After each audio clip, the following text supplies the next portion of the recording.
Poderosas y poderosos, un cordial saludo. Bienvenidos una vez más a Grivera Poder en la Anatomía. Continuando con nuestras clases sobre la anatomía del sistema respiratorio, hablaremos en esta ocasión de la tráquea y lo haremos en tres partes. Esta primera parte va a hacer referencia a los aspectos generales. Envío un cordial y afectuoso saludo al maestro Vicente Laera de la Universidad Complutense de Madrid, quien nos ha hecho muchos aportes en el campo de la biología celular y molecular. Muchos éxitos, maestro, y mil bendiciones para usted. Los objetivos de estas clases son reconocer la estructura de la tráquea empleando la terminología anatómica internacional, describir las relaciones anatómicas de la tráquea por segmentos o porciones y explicar los mecanismos de vascularización e inervación traqueal. Para asegurar el cumplimiento de los objetivos en esta primera entrega, la agenda contará con 3 puntos. Primero, generalidades. Segundo, constitución anatómica. Y tercero, aspectos morfométricos de la tráquea. Respecto a las generalidades, la tráquea se origina como continuación de la laringe, por debajo del borde inferior del cartílago cricoideo, el cual se encuentra alineado con la sexta vértebra cervical. Desde aquí se proyecta la tráquea en sentido inferior hacia el mediastino y aproximadamente a nivel del borde inferior de la cuarta vértebra torácica, la tráquea termina bifurcándose para dar origen a los 2 bronquios principales o bronquios primarios para el pulmón derecho y para el pulmón del lado izquierdo. La tráquea, a medida que se va haciendo descendente, pueden apreciar ustedes que también se va haciendo posterior, lo que indica que su recorrido es de arriba hacia abajo y en sentido de anterior a posterior. Lo hace inmediatamente por delante del esófago, con el cual se relaciona casi en todo su recorrido. Ella penetra por la apertura torácica superior delimitada entre el borde superior del esternón, el primer cartílago costal, la primera costilla y la primera vértebra torácica. Penetra hacia el mediastino superior donde se hace profunda. Esta imagen nos está mostrando en sentido anterior el manubrio del esternón, que se articula abajo con el cuerpo del esternón, formando la articulación manubrio esternal. Esta articulación forma un relieve obtuso en sentido anterior, conocido como el ángulo esternal, con el epónimo del ángulo de Luis. A este nivel, pero profundamente, podemos ver cómo la tráquea, después de hacer su descenso, se bifurca, como ya lo mencionamos, para dar origen a los 2 bronquios principales. Si lo apreciamos en otro corte, este plano amarillo nos está representando el plano horizontal que divide el mediastino superior, que lo encuentran ustedes aquí en color morado, del mediastino inferior, que lo encontramos acá en color verde. Este plano de separación entre mediastino superior e inferior pasa en sentido anterior por el ángulo esternal o ángulo de Luis, como ya lo mencionamos, la articulación manubrio esternal, y en sentido posterior con el disco intervertebral que articula la cuarta con la quinta vértebra torácica. Entonces, en este plano de separación del mediastino, la tráquea se posiciona por delante del esófago a nivel del cuerpo de T4 y es en ese punto donde se bifurca en los bronquios principales. Aquí podemos ver la silueta de uno de los 2 bronquios principales. En su recorrido, la tráquea es paralela al esófago, siempre el esófago representando el eje digestivo en sentido posterior y la tráquea representando el eje aéreo en sentido anterior. Sin embargo, muy cerca de su punto de bifurcación, la tráquea está desviada aproximadamente a 1 centímetro de la línea media y esto obedece al arco de la arteria aorta. Esta línea que estoy trazando aquí representa el eje longitudinal de la tráquea. Esta línea representa el eje longitudinal del bronquio principal del lado izquierdo. Entre el eje de la tráquea y el eje del bronquio principal del lado izquierdo se forma un ángulo obtuso, conocido como el ángulo traqueobronquial izquierdo, y por encima de ese ángulo encontramos la curvatura del arco de la aorta para descender luego por el mediastino posterior, y en este punto del arco aórtico se da ese desplazamiento de la bifurcación de la tráquea hacia la derecha de la línea media. Respecto a la constitución anatómica de la tráquea, la tráquea se describe como un cilindro aplastado. Su cara anterior y sus caras laterales son convexas y tienen constitución cartilaginosa, mientras que la cara posterior de la tráquea es achatada o aplanada, ya que está constituida por tejidos blandos como músculo liso y una membrana fibrosa. Y tenemos su punto de bifurcación, como lo hemos mencionado, por delante de la vértebra T4 para dar origen a los dos bronquios principales, tanto del lado derecho como el lado izquierdo. La tráquea en su recorrido describe dos porciones o segmentos, un segmento cervical y un segmento torácico. Recordemos, como ya mencionamos, que la tráquea se origina por debajo del borde inferior del cartílago cricoides, y esto ocurre a nivel de la sexta vértebra cervical, lo que significa que el recorrido cervical de la tráquea es el segmento más corto, que se localizaría por delante de C6 y de C7. Una vez se posiciona a nivel de la vértebra T1, encontramos su mayor longitud como tráquea, segmento o porción torácica, y esto ocurre dentro del mediastino superior. Esta imagen nos está mostrando una sección transversal de la tráquea. Aquí miramos la cara anterior. Dijimos que la cara aplanada corresponde a la cara posterior. La tráquea está constituida por cartílagos y alinos, por músculo liso, un cubrimiento interno de una membrana mucosa y una membrana fibrosa.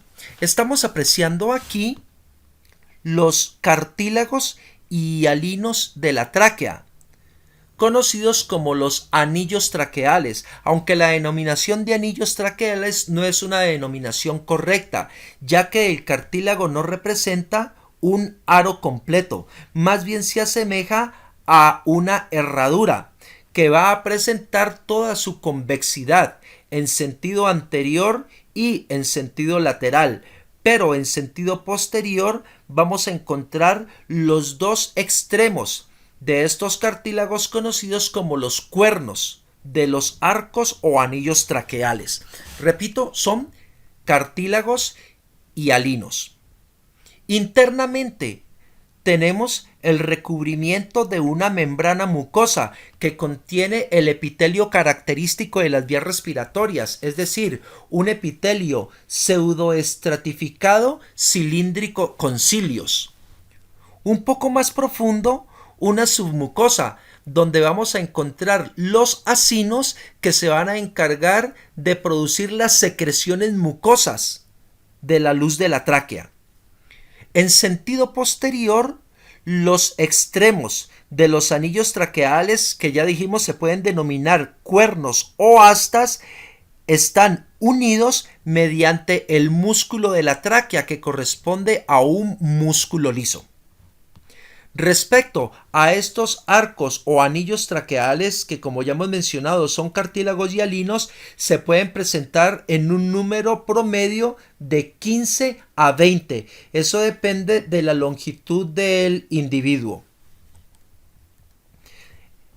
Entre los cartílagos de la tráquea aparecen unos espacios y esos espacios van a estar cerrados por los ligamentos anulares que hacen parte de la membrana traqueal. En sentido anterior y lateral cierran estos espacios, pero en sentido posterior esa membrana traqueal es completamente longitudinal y a los lados describe una línea festoneada que corresponde a la unión entre los cuernos de los arcos de los anillos traqueales o cartílagos y alinos de la tráquea. Encontramos a nivel de T4 la bifurcación de la tráquea como lo hemos mencionado. Todos estos corresponderían a los arcos o anillos de la tráquea, a los ligamentos anurales que están cerrando los espacios entre ellos, pero el último cartílago de la tráquea tiene aspecto de una tanga o de un calzoncito y se conoce con el nombre de la carina traqueal. Esta carina traqueal da origen al bronquio principal del lado derecho y al bronquio principal del lado izquierdo, que se van a encargar de ventilar los pulmones. Finalmente, como aspectos morfométricos de la tráquea, recordemos que la tráquea tiene una constitución cartilaginosa, muscular, fibrosa y un recubrimiento mucoso. Describe aproximadamente una longitud de 13 centímetros en el adulto y de esos 13 centímetros aproximadamente 6 de ellos corresponden a la porción o el segmento cervical que está aquí resaltado en esta tomografía computarizada con el número 1. Recordemos que el componente aéreo en una imagen diagnóstica es lúcido, es de color negro como lo estamos apreciando aquí. Se encuentran a los lados dentro de la cavidad torácica los pulmones. Representamos aquí el pulmón del lado derecho con sus 3 divisiones, el lobo superior, el lobo medio y el lobo inferior. El pulmón izquierdo que representa o contiene la impresión cardíaca con su lobo superior y su lobo inferior, y las flechas rojas representan la fisura oblicua que separa el lobo superior del lobo inferior. Acá en el pulmón derecho vemos las 2 flechas blancas que están señalando la fisura horizontal o fisura transversa que separa el lobo superior del lobo medio. De hecho, son diferencias entre los pulmones. El pulmón derecho tiene 3 lobos y 2 fisuras. El pulmón izquierdo solamente tiene 2 lobos y una fisura. En esta imagen estamos identificando el segmento torácico de la tráquea con el número 1, su bifurcación, y podemos ver evidentemente cómo está desviada hacia la derecha de la línea media para dar origen a los bronquios principales. El número 3 nos está representando el bronquio principal del lado derecho, el número 2 el bronquio principal del lado izquierdo. Podemos ver aquí cómo los bronquios principales se van dividiendo en bronquios lobares, pero esto ya lo hablaremos con las sesiones de anatomía de pulmón. Este es un corte transversal, donde apreciamos con el número 8 el punto de bifurcación de la tráquea, es decir, desde aquí hacia abajo se van a proyectar los bronquios principales. Podemos mirar por detrás de la tráquea, como lo hemos mencionado, el esófago, señalado con el número 7. El número 3 y el número 4 nos representan respectivamente la aorta ascendente y la aorta descendente, que ella desciende por el mediastino posterior hacia el lado izquierdo de la línea media, lo que indica que el número 1 corresponde al pulmón derecho.